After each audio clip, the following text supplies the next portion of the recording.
जय हिंद साथियों, मेरा नाम कांस्टेबल जीडी रयूफ अंसारी है। मैं केंद्रीय अर्ध सैनिक बल सशस्त्र सीमा बल में कार्यरत हूँ। मैंने हलिया थाना क्षेत्र अंतर्गत देवरी बाजार में ज़मीन खरीदकर 2 कमरे के मकान का निर्माण किया था, जिसके प्लास्टर का काम बाकी था और मेरी छुट्टी ख़त्म हो गई थी और मैं वापस ड्यूटी ज्वाइन कर लिया। जिस दौरान संतोष कुमार नाम के स्थानीय दबंग ने सरंगाई बस मेरे घर पर कब्जा कर लिया। जैसे मुझे उसकी सूचना मिली, मैंने आकर उनसे अपना मकान खाली करने को कहा, तो उन्होंने खाली करने से मना कर दिया और कहा कि अगर हाथापाई करेंगे, ज़ोर ज़बरदस्ती करेंगे तो हम आपके ऊपर ST SC लगवा देंगे और आपकी नौकरी खा जाएंगे। सर, इस असामाजिक तत्व से लड़ते लड़ते अपने घर को खाली कराते कराते आज 4 वर्षों का समय बीत चुका है। मैं परेशान और हताश हो चुका हूँ। उसने मेरे ऊपर मेरे घर में घुसने के पश्चात उल्टा मुकदमा चला रखा है। बताइए, मैं अपने ही घर में रहने के लिए मुकदमा लड़ूंगा? बताइए, जिस समय मैंने वो घर बनवाया मैं छत्तीसगढ़ में तैनात था। वो इतनी टफ सिचुएशंस का पैसा मैंने उस घर में लगा रखा है। मेरा ज़मीर गवाही नहीं देता है कि मैं अपने ही घर में लगाए हुए पैसे के लिए मुकदमा लड़ूं, उसमें रहने के लिए मुकदमा लड़ूं। मैं अभी पिछले सोमवार को फिर यहाँ आया था, रिक्वेस्ट की थी, मीडिया के साथी बंधुओं के माध्यम से रोकर गिड़गिड़ाकर जो बन सका मुझसे उस तरीके से मैंने रिक्वेस्ट की, अपनी बात पहुंचाई, कहा कि मेरा घर खाली करा दीजिए, मेरा घर मुझे वापस दिला दीजिए। आज 1 हफ्ते का समय बीत चुका है। वो सरहंग, वो गुंडा आज भी खुलेआम हमारे सभ्य समाज में घूम रहा है, जबकि ऐसे असामाजिक तत्वों की जगह मेरे हिसाब से सलाखों के पीछे होनी चाहिए।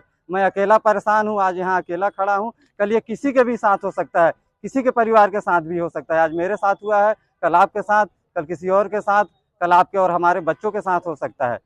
मैं अकेला खड़ा हूँ, मेरे साथ कोई नहीं है, लेकिन आप लोगों से आग्रह है कि आप लोग आगे आइए, मेरी बात को आगे पहुँचाइए।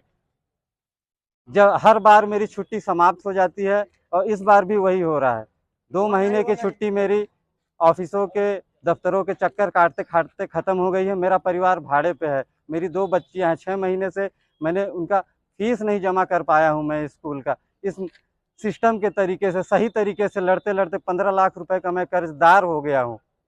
इतना टेंशन रहता है और सिस्टम से लड़ने के बाद आज ये स्थिति है मेरी। इसलिए मैंने सोच लिया है कि अब मैं इसको अंजाम तक पहुंचा के रखूंगा और मैं देखना चाहता हूं कि न्याय मिलेगा कैसे आखिर इस देश में।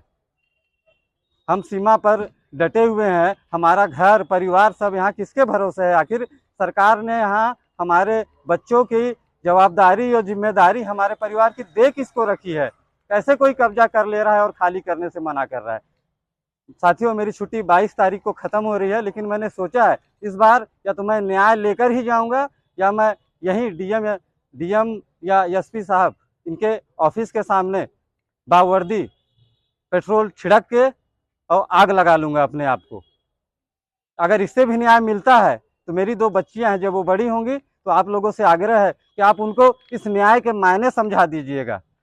और मैं आप लोगों के माध्यम से अपने डिपार्टमेंट के सभी सीनियर्स से माफ़ी चाहता हूं कि शायद मुझे पता नहीं है कि ये तरीका सही है या गलत है न्याय मांगने का, लेकिन मैंने हर तरीका अपना लिया और इस न्याय के लिए मैं आज रोड पर खड़ा हूं और दर दर ठोकरें खा रहा हूं सर।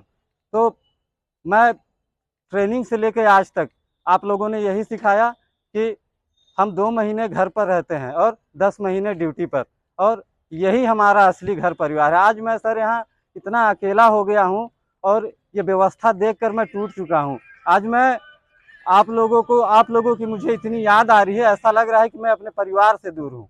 और मुझे अफसोस होगा, अगर मेरी नौकरी भी चली जाती है तो मुझे नौकरी जाने का अफसोस नहीं होगा, मुझे आप लोगों से, अपने परिवार से बिछड़ने का दुख होगा। और इस दबंग ने, इस संतोष कुमार ने मतलब इतनी हदें पार कर दी हैं हमारे पिताजी से। मतलब खुलेआम बाजार में ये कहना कि ऐसा फौजी हमने बहुत देखा है, फौजी माने क्या होता है, हम देख लेंगे, कुछ नहीं कर पाएंगे, दौड़ा रहे हैं 4 साल से, 5 साल से, 20 साल 40 साल दौड़ाएंगे, उसके बाद भी अपना मकान नहीं ले पाएंगे। तो साथियों, मैंने तो ठान लिया है कि मैं तो इसे बता के रहूँगा कि फौजी क्या होता है। और इस मुद्दे को, इस मसले को, इस मामले को मैं या तो वहां तक पहुंचा दूंगा कि इस सरहंग संतोष कुमार के केस को देखकर जितने भी और असामाजिक तत्व हमारे समाज में हैं वो किसी फौजी या उसके परिवार के ऊपर जब भी नज़र उठाएं गलत तरीके से, नुकसान करने के तरीके से, किसी अपराध को करने के लिए, तो वो सोचें कि हमारा हाल भी संतोष कुमार की तरह होगा और हमारी जगह सलाखों के पीछे होगी। साथियों, मैं आप लोगों के माध्यम से आज ये इस कानून व्यवस्था से, इस पूरे सिस्टम से ये मांग करना चाहता हूँ कि 22 तारीख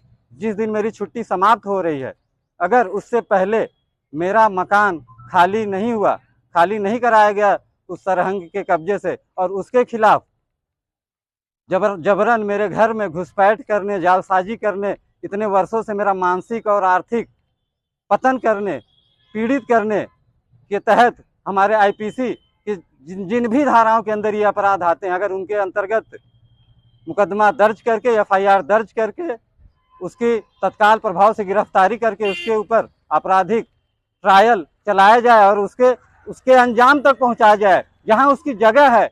मैं कहना चाहता हूं कि ऐसे असामाजिक तत्वों का, ऐसे घिनौने और गंदे लोगों का हमारे सभ्य समाज में कोई काम नहीं है। इनकी असली जगह जेल की सलाखों के पीछे है। मैं आप लोगों से निवेदन करता हूं कि आप लोग जो भी हैं, जहां भी हैं, जहां से भी मुझे सुन रहे हैं, मेरा साथ दीजिए और इस दबंग को इसकी असली जगह पर पहुंचाने में मेरा सहयोग करिए। जय हिंद।